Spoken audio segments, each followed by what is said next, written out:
Assalamualaikum warahmatullahi wabarakatuh. Halo Sobat FKIK, kembali lagi di podcast Iqbar, informasi kesehatan dan berita FKIK UIN Malang. Bersama saya, Naswa Galadista yang akan menemani Sobat FKIK selama beberapa menit ke depan. Nah, pada episode kali ini kita akan membahas terkait dengan kosmetik halal. Tentunya cukup menarik bukan? Karena kita akan membahas mengenai kesehatan yang diintegrasikan dengan Islam, cocok sekali dengan kita yang nantinya akan menjadi tenaga kesehatan ulul albab. Oke teman-teman, di zaman sekarang ini kan banyak sekali produk-produk kosmetik baru yang sangat bagus kualitasnya dan sangat-sangat viral yang disukai para konsumen, apalagi dijual di online shop yang mana biasanya mendapatkan harga miring. Namun, kualitas yang bagus dengan harga yang miring itu belum tentu produk kosmetik halal ini bisa dikatakan halal atau mendapatkan sertifikasi halal. Maka dari itu, pada episode kali ini kita akan mengupas tuntas terkait dengan kosmetik halal bersama narasumber spesial kita, yakni Apoteker Mayu Rahmayanti, Sarjana Farmasi Magister Sains. Langsung saja kita sambut Ibu Mayu. Baik, Assalamualaikum Mbak Mayu. Waalaikumsalam Mbak Nasfa. Bagaimana kabarnya Bu Mayu? Alhamdulillah kabarnya sehat. Alhamdulillah nggih Bu. Kalau boleh tahu nih Bu Mayu, kesibukannya selama belakangan ini apa nggih Bu nggih?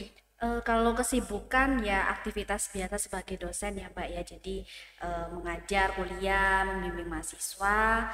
Kemudian saya juga aktivitasnya di luar Tridharma. Jadi terlibat di lembaga pemeriksa halal di LPH UIN. Jadi kadang kalau weekend itu sering jadwalnya untuk audit gitu, jadi audit ke pelaku-pelaku usaha, kurang lebih aktivitasnya seperti itu.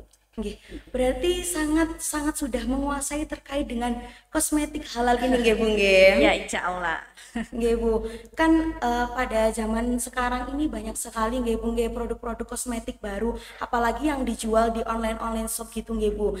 Kita sebagai seorang tenaga kesehatan kan harus paham juga terkait dengan kosmetik halal itu bagaimana. Karena banyak sekali orang awam yang hanya mengetahui kualitasnya namun belum tahu kehalalan dari produk kosmetik yang dipakai Ya, tersebut betul. gitu nggih. Kalau boleh tahu nih Bu, produk kosmetik yang halal itu bagaimana gitu nggih? Oke, kalau kita bicara kosmetik itu memang produknya sangat banyak ya Mbak ya. Apalagi sekarang kan banyak juga produk-produk dari luar negeri ya yang impor, misalnya dari beberapa negara seperti Korea, misalnya seperti itu, yang memang digemari oleh masyarakat luas ya, terutama di kalangan remaja seperti itu ya. Nah, kalau kita ingin mengetahui sebetulnya bagaimana sih sebetulnya produk kosmetik itu, apakah dia sudah bersertifikat halal atau misalnya dia sudah terkonfirmasi halal atau belum, itu salah satunya dengan melihat apakah dia mempunyai ID halal. Ya, jadi kalau kita membeli produk itu kan biasanya ada di kemasannya itu kalau dia halal itu ada logo halal, yang mana logo halalnya itu diikuti dengan nomor ID gitu. Nah, jadi kalau misalnya nih kita datang ke apotek misalnya atau misalnya ke toko kosmetik, kalau kita mau membeli kosmetik yang halal ya maka kita harus melihat apakah produk tersebut sudah memiliki label halal seperti itu. Tapi kalau misalnya dia tidak memiliki label halal, ya kemungkinan ya kita tidak bisa langsung menjudge, oh berarti produknya non halal misalnya gitu, nggak bisa, karena berarti produk itu belum melakukan proses sertifikasi. Jadi masih diragukan terkait status kehalalannya seperti itu. Nggih, baik Ibu. Jadi untuk produk-produk kosmetik yang sudah bersertifikasi halal itu udah pasti ada ID halalnya nggih Bu nggih. Iya, betul. Kalau ada cuma logonya aja berarti belum bisa dikatakan halal atau pripun Bu? Oke, ya jadi kalau suatu pelaku usaha, jadi misalnya pabrik kosmetik seperti itu mereka sudah melakukan proses sertifikasi halal, maka mereka wajib mencantumkan logo halal, diikut sertakan juga nomornya. Jadi kadang itu ada beberapa pelaku usaha yang ingin produknya tuh halal tapi belum mengurus sertifikasi halal. Jadi ya mereka bisa saja menempelkan logo itu sendiri, tapi pada saat kita melakukan pengecekan ke website dari BPJPH yaitu halal.go.id, oh ternyata produknya belum ada di situ. Berarti diragukan apakah produk ini memang sudah mengurus sertifikasi halal ataukah ya logonya itu dari pelaku usaha sendiri, bukan dari pemerintah seperti itu. Oh baik nggih Bu. Kalau untuk kosmetik atau produk-produk lainnya yang dari luar negeri impor seperti itu Bu, kan jarang sekali nggih Bu ada logo halalnya. Itu kita itu untuk mengetahui produk tersebut itu halal, bagaimana nggih Bu caranya? Ya, ya itu juga menjadi PR ya untuk kita semua, karena kan memang produk-produk dari luar negeri itu kan banyak ya Mbak ya, tadi saya bilang banyak, peminatnya itu juga banyak ya. Jadi kalau misalnya dari luar negeri itu ternyata mereka menjual di Indonesia, tapi ternyata belum ada logo halalnya gitu ya. Maka yang bisa kita lakukan selaku konsumen adalah ya salah satunya dengan mengecek komposisi bahannya. Tapi memang kalau kita mengecek komposisi bahan, kekurangannya adalah tidak semua orang itu paham ya bahannya. Oh ini bahannya A, B, C, D gitu kan, tidak semua paham ya. Jadi kalau misalnya memang kita memang menggunakan produk halal ya pilih produk yang sudah jelas status kehalalannya. Tapi kalau misalnya oh sayanya harus menggunakan produk itu, bagaimana? Ya tadi maka harus melihat salah satunya dari komposisi bahan yang digunakan. Kalau misalnya dirasa belum terlalu paham, bisa ditanyakan ke tenaga kesehatan seperti itu kan, karena juga kosmetik kan juga bisa dijual di apotek seperti itu ya. Jadi bisa ditanyakan apakah memungkinkan di situ ada kandungan bahan yang non halal seperti itu. Oke Ibu, untuk menjadikan suatu kosmetik itu halal, itu apa saja nggih Bu kriterianya? Oke, ya jadi kalau kita berbicara produk halal, sebetulnya di peraturan di negara kita itu sudah diatur Mbak Nasfa. Jadi kenapa pemerintah itu mewajibkan semua produk yang nantinya dijual di Indonesia itu harus bersertifikat halal ya, karena salah satu pertimbangannya adalah negara kita itu mayoritasnya Muslim. Nah, jadi menggunakan produk halal itu adalah suatu kewajiban bagi kita seorang Muslim ya.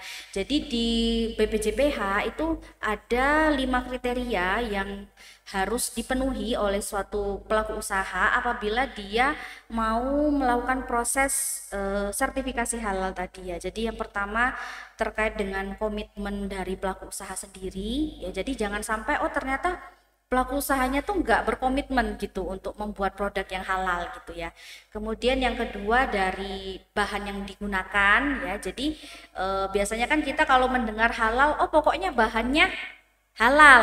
Nah padahal kalau kita mengatakan halal itu tidak hanya bahan gitu ya. Jadi bahan itu adalah salah satunya. Kemudian yang ketiga adalah proses pembuatannya ya. Jadi apakah proses pembuatan kosmetik itu ada memungkinkan kontaminasi dengan bahan-bahan yang non halal seperti itu, atau misalnya kontaminasi dengan najis seperti itu. Nah itu juga bisa membuat produk itu menjadi non halal. Kemudian yang 4 adalah produk itu sendiri ya. Jadi kalau di proses sertifikasi halal untuk produk halal itu sampai penggunaan nama seperti itu, desain kemasan itu juga menjadi hal yang perlu diperhatikan seperti itu. Jadi misalnya nih ada produk sunscreen misalnya, tapi ternyata di kemasan itu fotonya yang sedikit vulgar misalnya seperti itu. Kadang kita mikirnya kan loh kan cuma gambar gitu ya, tapi hal tersebut tidak diperbolehkan ya. Jadi dari nama yang digunakan, kemudian desain kemasannya itu harus memenuhi kriteria syariat Islam seperti itu. Kemudian yang terakhir adalah terkait dengan pemantauan dan evaluasi di pelaku usaha itu sendiri. Jadi jangan sampai proses atau ekosistem halal itu hanya dilakukan pada saat ingin mengajukan sertifikasi halal saja. Jadi jangan sampai setelah sertifikatnya keluar ekosistemnya tidak dijaga. Jadi tetap ada pemantauan dan evaluasi. Jadi 5 hal itu yang menjadi dasar apakah produk itu bisa mendapatkan sertifikasi halal atau tidak seperti itu. Nggih Bu, nggih izin bertanya nggih Bu, tadi salah satu kriterianya harus menjaga ekosistemnya nggih Bu. Jikalau nanti kan masih dipantau nih dalam pantauan yang bersertifikasi halal nih nggih Bu. Kalau di tengah perjalanan ternyata pembuatannya tidak ada hal kemungkinan yang menjadikan non halal. Itu apakah izin halalnya dicabut atau bagaimana nggih Bu nggih? Oke, jadi kalau untuk saat ini memang sertifikasi halal itu berlaku untuk seumur hidup. Ya, berbeda dengan sebelumnya. Kalau dulu itu sertifikasi halal itu ada masa berlakunya. Tapi kalau yang sekarang untuk saat ini seumur hidup. Nah, jadi salah satu usaha pemerintah untuk tetap memastikan bahwa produk itu mengikuti tadi ekosistem halal ya tadi dibuktikan dengan adanya pemantauan dan evaluasi di pelaku usaha. Itu secara internal ya, tapi nanti dari eksternalnya juga ada. Jadi dari BPJPH itu bisa melakukan istilahnya kayak audit eksternal seperti itu Mbak. Nah, audit eksternal itu dilakukan ya bisa jadi karena ada laporan dari konsumen misalnya atau lain sebagainya yang membuat mereka melakukan sidak seperti itu. Nah, tapi kalau misalnya setelah dilakukan audit eksternal ternyata iya ditemukan ada ketidaksesuaian, maka bisa diberikan teguran ya temuan, bahkan ya mungkin fatalnya bisa bahkan sampai sertifikatnya dicabut seperti itu. Makanya tadi kembali lagi poin pertama dari sertifikasi halal itu adalah komitmen dan tanggung jawab dari pelaku usaha seperti itu. Baik nggih. Pertanyaan selanjutnya nggih Bu nggih. Untuk menjadikan suatu produk itu bisa bersertifikasi halal, itu untuk mendaftarkannya tahapannya apa saja nggih Bu nggih? Oke, ya jadi untuk kosmetik itu kan sebetulnya ada apa ya regulasinya sendiri ya di Badan POM. Ya, jadi nanti dilihat lagi apa namanya bentuk sediaannya, kemudian kelas industrinya atau usahanya tuh masuk kelas yang mana.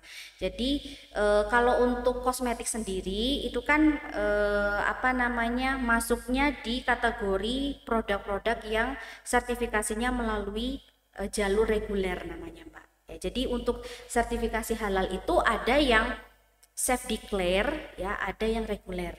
Nah, kalau yang self declare itu nanti ada persyaratannya lagi. Salah satunya adalah dia tidak menggunakan bahan-bahan yang kritis. Nah, dalam artian kritis di situ apa ya? Misalnya dia mungkin menggunakan bahan-bahan yang teridentifikasi dari turunan hewan, misalnya seperti itu dan lain sebagainya. Nah, kalau kosmetik ya karena memang komposisi bahannya kan lebih rumit, gitu. Jadi memang dilewat untuk sertifikasinya melalui jalur reguler. Nah, itu prosesnya seperti apa? Nah, prosesnya nanti kalau dia sudah tahapannya industri, maka hal pertama yang harus industri itu lakukan adalah mengangkat penyelia internal. Jadi penyelia internal ini adalah orang yang bertanggung jawab untuk mengawasi jalannya proses halal di industri tersebut. Nah, setelah dia punya sudah ditunjuk, sudah di SK-kan, baru kemudian mereka bisa mendaftar untuk proses sertifikasi, tentunya dengan beberapa persyaratan ya. Nah, setelah mendaftar ke BPJPH, nanti mereka memilih lembaga pemeriksanya. Jadi misalnya ke LPH UIN Malang misal seperti itu atau ke LPPOM, baru kemudian dari situ dilakukan proses audit. Setelah proses audit dilakukan sidang fatwa oleh Majelis Ulama Indonesia, lalu keluarlah ketetapan halal. Nah, dari ketetapan halal itulah yang menjadi dasar BPJPH mengeluarkan sertifikat seperti itu. Jadi memang tahapannya tidak singkat Mbak, tapi tadi kalau misalnya memang pelaku usaha itu punya komitmen, keinginan untuk membuat produknya itu terjamin kehalalannya, maka hal tersebut mudah untuk dilewati seperti itu. Jadi tahapannya cukup panjang dan rumit ya Bu, untuk mendapatkan sertifikat halal itu. Terus untuk apakah suatu produk kosmetik halal ini sudah pasti aman gitu? Oke, ya kalau kita mengatakan produk itu halal ya ini Mbak. Jadi halal itu kalau bagi umat muslim kan tadi saya bilang adalah suatu kewajiban ya. Tapi kalau bagi teman-teman kita yang non muslim, halal itu seperti lifestyle atau gaya hidup. Ya, kenapa? Karena halal itu pasti diikuti dengan toyib ya kan, baik ya kan. Jadi kita mengklaim produk saya halal. halal dan toyib gitu ya. Jadi kalau dikatakan apakah kosmetik yang halal itu baik bagi kesehatan, ya seharusnya iya. Ya, karena pada saat proses sertifikasi halal itu kan tadi ada yang 5 kriteria itu ya Pak ya. Di situ juga nanti ada penelusuran terkait misalnya bahan yang digunakan ini apakah sudah atau produk yang digunakan apakah sudah mendapat izin edar dari BPOM misalnya seperti itu. Apakah produknya ini sudah menggunakan bahan-bahan yang aman yang sudah disetujui oleh BPOM, itu juga ditanyakan pada saat audit. Jadi kenapa hal itu menjadi nilai plus, karena di samping dia memang kewajiban bagi umat muslim, kita juga bisa menjamin bahwa produk itu safety, toyib bagi konsumen atau bagi kita yang menggunakan seperti itu. Nggih, Bu. Untuk selanjutnya Bu, kan biasanya kalau di BPOM itu kalau umpamanya mau ganti bahan gitu pasti kan ngurus lagi. Kalau di sertifikasi halal itu bagaimana nih Bu? Apakah kalau ganti bahan gitu juga harus sertifikasi lagi atau bagaimana? Ya, jadi itu sangat mungkin terjadi ya Mbak ya, kan tadi untuk sertifikasi halal sampai saat ini memang seumur hidup ya, jadi kan tidak mungkin industri itu tidak ada progres ya. Masa dari awal produknya hanya 10 misalnya, bahannya hanya itu saja. Sangat memungkinkan pelaku usaha itu untuk melakukan yang namanya pengembangan produk, dan itu diperbolehkan. Jadi misalnya nih awalnya kosmetiknya menggunakan pewarna apa gitu, terus mereka punya inovasi baru, warnanya dicampur dengan pewarna yang lain, itu boleh, dengan catatan tadi melaporkan kepada LPH, lembaga pemeriksa halal. Nanti mereka mengajukan pengembangan produk namanya. Nah, nanti yang yang diaudit kembali itu adalah produk-produk yang baru tadi ya. Atau misalnya tadi misalnya dia mengganti bahan, itu juga di BPJPH sudah ada alurnya. Jadi permohonan untuk penggantian bahan itu ada selagi mereka melaporkan ya. Apakah nanti sertifikasinya jadi berubah, misalnya nomornya tidak berubah, nomornya tetap sama. Kalaupun misalnya produknya bertambah, ya berarti nanti di lampirannya item produknya bertambah, tapi untuk nomornya itu tidak akan berubah seperti itu. Jadi tetap sama, untuk ID-nya tetap sama, namun juga harus melakukan pelaporan tersebut ya, gitu. Kalau untuk produk-produk kosmetik kan banyak sekali biasanya diduga bagus, tapi tiba-tiba viral karena overclaim atau apa betul. gitu ya, kan. Ya, benar. Tapi dahulunya itu udah sertifikasinya udah halal gitu loh Bu. Itu bagaimana nih Bu? Kalau diduga overclaim tiba-tiba gitu. Ya, jadi kalau kaitannya dengan overclaim itu sebetulnya yang berhak terkait itu bukan lagi ranah BPJPH atau LPH misalnya gitu ya, tapi sudah di ranah Balai POM. Ya, jadi kalau misalnya nih produknya itu overclaim ya, jadi memang di BPOM itu sudah ada peraturan BPOM yang mengatur terkait klaim pada kosmetik. Ya, jadi klaimnya itu misalnya dia mengklaim kandungan niacinamide sekian persen misalnya gitu. Dia mengklaim. Jadi klaim itu disampaikan kepada konsumen atau diletakkan di labelnya. Atau misalnya dia mengklaim sediaan sunscreen SPF 50 misalnya gitu. Itu boleh, klaim itu boleh asalkan ada hasil uji yang membuktikan seperti itu. Jadi misalnya tadi dia mengatakan mengklaim niacinamide 7% misalnya, maka dia harus melampirkan hasil uji ke Balai POM, sama tadi dengan yang SPF seperti itu. Lalu kalau dari segi halalnya bagaimana? Nah, kalau dari segi halalnya ya sebetulnya kalau terkait dengan klaim itu juga akan ditanyakan. Jadi pada saat audit kita itu juga memastikan bahwa produk yang dia sertifikasi ini itu sudah memenuhi persyaratan dari BPOM. Ya, jadi di samping dari segi halalnya kita cek, kita juga memastikan, jangan-jangan dia bahannya halal tapi dia tidak punya izin edar dari BPOM. Nah, itu juga kita catat sebagai suatu temuan yang harus ditindaklanjuti oleh pelaku usaha seperti itu. Jadi yang berhak untuk memberikan sanksi atau apa yaitu nanti dari Balai POM-nya seperti itu. Baik Bu, ini kita sudah membahas tentang sertifikasi halal nih Bu. Untuk selanjutnya ini, bagaimana suatu produk itu bisa dikatakan non halal gitu Bu? Oke, gimana ya kalau produk itu jadi non halal ya? Jadi sebetulnya ya ada kaitannya dengan 5 kriteria yang saya katakan tadi ya Mbak ya. Jadi misalnya nih bahan-bahan yang digunakan itu semuanya bahan-bahan nabati misalnya. Misalnya ada yang membuat masker dari ekstrak tanaman misalnya gitu ya. Nah, tanaman itu kan bahan nabati ya. Tapi kalau misalnya dalam prosesnya dia menambahkan bahan penolong atau bahan tambahan yang itu non halal, misalnya dia menggunakan pelarut atau dia menambahkan pewarna misalnya dan lain sebagainya, atau parfum pewangi yang mana bahan itu tidak halal, maka produk tadi bisa menjadi non halal seperti itu ya. Atau misalnya pada saat proses pembuatannya ya, jadi bisa jadi alat yang digunakan itu hanya satu misalnya. Jadi ada sharing facility namanya ya. Jadi misalnya untuk membuat produk ini pakai alat ini, nanti bahannya beda pakai alat itu lagi.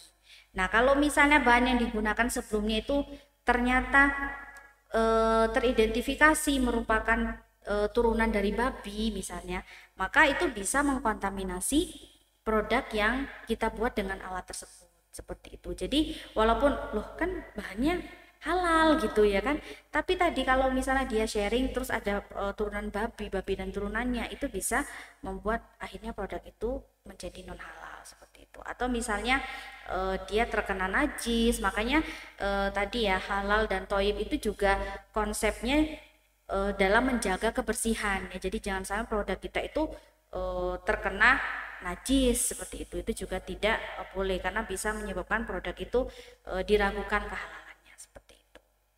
Baik Bu, berarti juga harus dicek juga ya Bu, maksudnya kayak apakah ada najisnya atau enggak. Kalau udah halal tapi kena najis ya tetap aja jadi non halal gitu. Betul. Ya, jadi di situ juga kita harus bisa mengedukasi pelaku usaha tadi ya, jangan sampai dalam prosesnya ternyata mereka tidak menjaga kebersihan seperti itu juga tidak diperbolehkan. Atau misalnya produk-produk itu mungkin ada beberapa klinik misalnya yang dia itu melakukan dispensing, misalnya mencampur beberapa sediaan kosmetik misalnya kayak krim yang di dispensing misalnya dicampur, tapi yang satu sudah bersertifikasi halal, yang satu belum. Nah, itu kita juga tidak bisa menjamin produk itu masih halal ataukah tidak, padahal lo kan mencampurnya di tempat yang bersih, tapi kan mencampurkan dua bahan yang tadi belum jelas kehalalannya seperti itu. Oke, baik Ibu. Kalau sebagai orang awam gitu untuk mengetahui sebuah produk kosmetik ini halal itu kalau belum ada labelnya atau ID-nya itu biasanya kan beli di luar negeri gitu kan pasti melihat apa komposisinya terlebih dahulu gitu itu harus dicek di mana gitu biar tahu itu halalnya itu. Oke. Ya, ini juga menjadi PR ya Mbak ya. Makanya kenapa pemerintah itu mewajibkan produk-produk yang mau dijual di Indonesia itu harus bersertifikasi halal ya, karena tadi tidak semua masyarakat itu paham ya. Jadi kalau untuk obat kosmetik itu memang jangka waktunya masih panjang ya, sampai 2034 ya, tahap kedua itu maksimal 2034, tapi kalau untuk kosmetik sendiri sampai 2026. Nah, kenapa? Karena tadi tidak semua orang paham. Tapi kalau misalnya kembali lagi ya, kalau misalnya kita ragu ya, sebaiknya ditinggalkan. Apalagi kalau misalnya nih produk yang kita gunakan itu produk impor dari negara yang mayoritas non muslim. Ya kan, kalau di sana memang nggak ada konsep halal seperti di Indonesia gitu ya kan, jadi ya nggak bisa juga kita menyalahkan ya. Jadi kalau misalnya kita ragu ya sebaiknya ditinggalkan gitu. Tapi kalau misalnya Bu saya pengen banget misalnya ini produk viral misalnya gitu ya, gimana ya, bisa ya. Jadi misalnya di komposisi itu bisa mendeteksi bahan-bahan yang sekiranya itu kemungkinan besar dia non halal. Misalnya nih di produknya itu mengandung gelatin, misalnya gitu ya. Jadi gelatin itu kan banyak digunakan dalam formulasi sediaan ya. Salah satunya ya misalnya kosmetik gitu ya. Atau misalnya dia menggunakan bahan-bahan seperti magnesium stearat atau turunan lemak yang kayak misalnya stearat seperti itu, gliserin, gliserol. Nah itu kemungkinan dia bisa berasal dari sumber yang non halal ya. Jadi kalau di proses kita mensertifikasi itu ada bahan yang kategorinya itu kritis ya, jadi dia itu syubhat, jadi diragukan kehalalannya. Nah, salah satunya tadi bahan yang saya sebutkan, dan itu banyak sekali digunakan dalam kosmetik seperti itu ya. Jadi misalnya tadi kayak gliserin ya, kemudian tadi gelatin misalnya, atau di situ ada penggunaan etanol, magnesium stearat dan lain sebagainya. Nah, sebaiknya memang kita hindari. Tapi kita juga nggak bisa kan mengklaim oh ini non halal, ya nggak boleh juga, karena tadi saya bilang dia diragukan kehalalannya.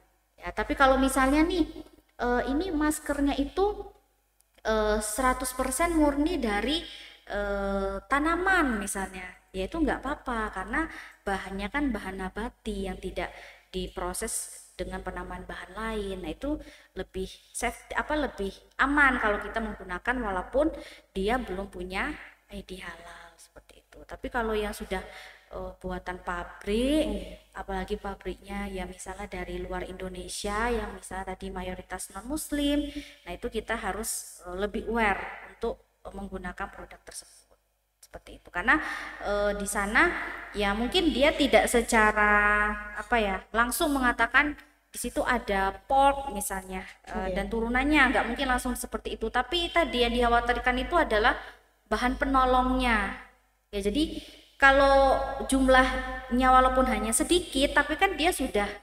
terkontaminasi gitu. Jadi sebaiknya kalau kita ragu ya ditinggalkan saja seperti itu. Bu. Berarti kita sebagai konsumen dari kosmetik itu juga harus sangat memperhatikan detailnya, Bu. Ya. Apakah produk tersebut halal atau masih meragukan, Bu. Ya kadang gini juga Mbak Nasfa, beberapa konsumen itu istilahnya kalau anak zaman sekarang tuh bilangnya FOMO gitu ya, ya ikut-ikut gitu ya. Jadi ada beberapa bahan juga yang dia itu menggunakan bagian tubuh dari manusia ya, misalnya dia menggunakan serum darah manusia, misalnya dia menggunakan keratin dari rambut manusia, atau misalnya menggunakan plasenta. Itu kan ya kalau kita lihat di iklan kan ada ya, di berita-berita, jadi orang tertarik, oh iya itu bisa misalnya membantu mempercepat regenerasi sel atau membuat kulit menjadi lebih sehat atau apa. Tapi tadi kalau selain babi, produk-produk yang berasal dari tubuh manusia itu tidak boleh digunakan ya. Jadi tadi jangan ikut-ikut gitu. Jadi walaupun oh ini lagi ngetren ya, tapi kalau misalnya diduga tadi seperti yang saya bilang, misalnya dari plasenta atau dari serum atau dari keratin, itu bisa jadi dari manusia gitu, jaringan dari manusia seperti itu. Bu. Baik, kalau sebagai tenaga kesehatan Bu, kita itu untuk memberitahu ke orang-orang awam terkait kayak produk-produk viral itu bagaimana Bu? Cara yang cepat dan ampuh gitu loh Bu. Iya.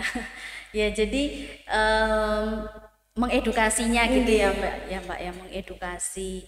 Ya kalau misalnya kita mengedukasi itu kan memang harus disesuaikan dengan orangnya ya, maksud dalam artian misalnya yang kita edukasi itu latar belakangnya seperti apa gitu. Jadi kalau misalnya yang kita edukasi itu orang-orang yang ya misalnya pendidikannya tinggi, ya kita bisa menjelaskan cara ilmiah misalnya gitu. Tapi kalau misalnya yang kita edukasi itu masyarakat yang misalnya pendidikannya masih rendah, ya dengan bahasa yang mereka mudah pahami gitu ya. Jadi pada intinya kalau produk itu sudah halal, kita tenang untuk menggunakan, ya kan. Jadi kadang itu gini, kalau misalnya kita tahu nih, oh kayaknya produknya itu non halal, tapi kita istilahnya menutup itu, jadi ya udahlah digunakan saja, itu kan ya nggak boleh juga seperti itu ya kan. Kalau misalnya kita ragu ya ditinggalkan saja. Jadi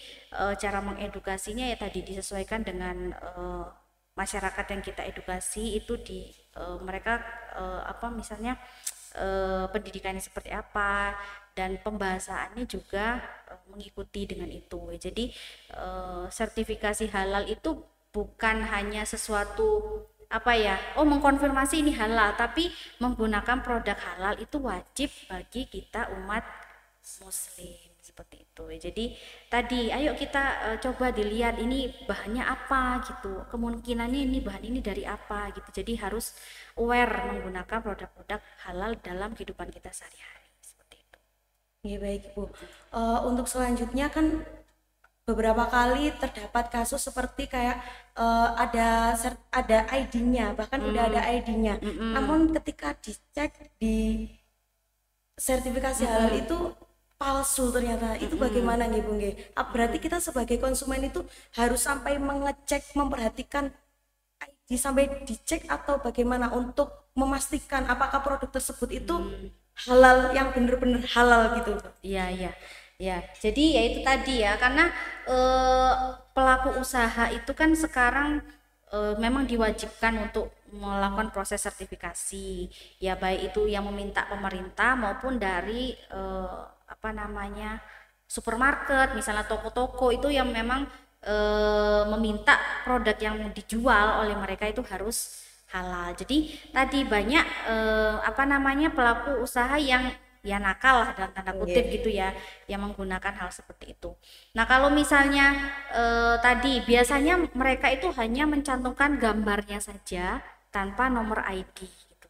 Kalau dia hanya gambar patut dicurigai, sepertinya belum sertifikasi. Tapi kalau dia ada ID-nya, nah itu yang harus kita cek ke website gitu. Atau misalnya nih kita juga berhak untuk menanyakan produk yang kita gunakan itu kepada produsennya. Jadi misalnya dia punya produk, kita mau gunakan tapi ragu, kita boleh menanyakan apakah produk ini sudah disertifikasi halal misalnya gitu. Kalau misalnya dia jawab belum, ya berarti kita belum bisa yakin untuk menggunakan dia sebagai produk halal. Karena walaupun tadi misalnya dia bilang iya Mbak, misalnya ini produknya halal, bahan-bahannya halal, tidak ada babi, tapi kan tadi misalnya prosesnya dan 5 kriteria itu ternyata tidak dipenuhi, ya nggak bisa juga. Jadi mau nggak mau ya memang tadi kembali masyarakat memang harus aware ya. Di samping itu juga kan pemerintah juga berusaha bagaimana caranya agar seluruh produk yang nantinya beredar di Indonesia itu semuanya bersertifikat halal. Jadi dari pemerintah dibantu oleh masyarakat juga harus aware terkait dengan itu. Baik Sobat FKIK, jadi kita harus aware ketika kita akan membeli suatu produk kosmetik, apakah kosmetik tersebut halal, karena kita kan sebagai tenaga kesehatan Ya, Bu, betul. harus sangat memperhatikan setiap detailnya seperti itu nggih Bu. Baik Bu Mayu, karena mungkin ini sudah keterbatasan waktu nggih Bu nggih. Terima kasih sekali atas Ya, sama-sama. ilmunya. Terima kasih atas banyak ilmunya ya Bu yang sangat bermanfaat Ya, ini. sama-sama. Nggih Bu. Semoga ilmunya bagi saya, bagi sobat-sobat FKIK yang mendengarkan ini akan bermanfaat hingga masa depan. Baik Sobat FKIK, mungkin cukup sekian dari podcast kali ini. Saya Naswa Gala Adista, pamit undur diri. Sampai jumpa di episode berikutnya.